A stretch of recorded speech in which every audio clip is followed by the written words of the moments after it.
محەممەد و هوشیار دوو گەنجی دانیشتووی خورماتون دوای چەند ساڵێک لە هەندەران دەگەڕێنەوە و لە شارەکە پرۆژەیەک دەکەنەوە. ئەوان دەڵێن ژیانی ئێرە ئاسوودەترە لە هەندەران.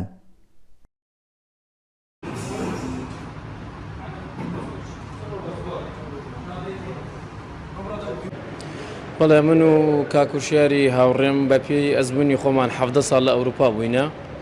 سە بڕیارماندا گەڕێنێتەوە بۆ ئێرە بۆ شاری دووس خورمات و سوپاس بەخوا مەتعەمێکماندا ناوێستە بە شێوازێکی جیاواز چی لە ڕێی خواردنەوە بێت.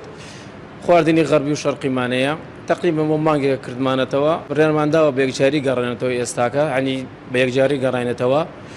هەڵی کارە وەڵا الحەمدولillah تقریبا سوپاس بەخوا تقریبا 25 عائلە بژێوی ژیانە سەر ئەم ڕێستۆرانتەیە.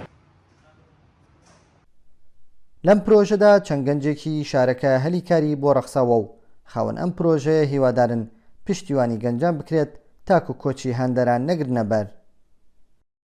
هاوڵاتێکی شاری دووس خورماتم لە ساڵی 2007 کۆچم کردووە بۆ ئەوروپا. نێزگەی 17 ساڵ لە وڵاتی سوید ژیانم بەسەر بردا.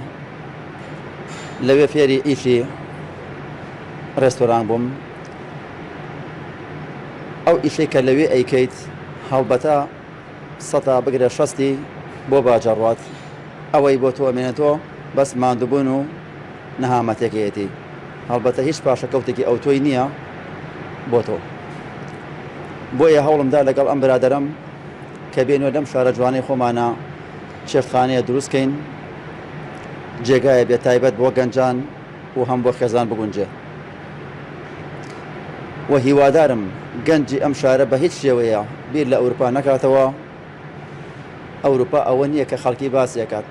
بەڕاستی هیوادارم حکومەتی هەرێم بتوانێت پاپشتی ئەم گەنجانە بکە، یارمەتیان بدا، بە تایبەت ئەو کەسانەی کەوا بیرۆکەی جوانیان پێ ئەیانەوێت شتێکی جوان دروستکەن بۆ شارەکان، چی لێرە بێت چی لە شارەکانی کە کورسانە بێت.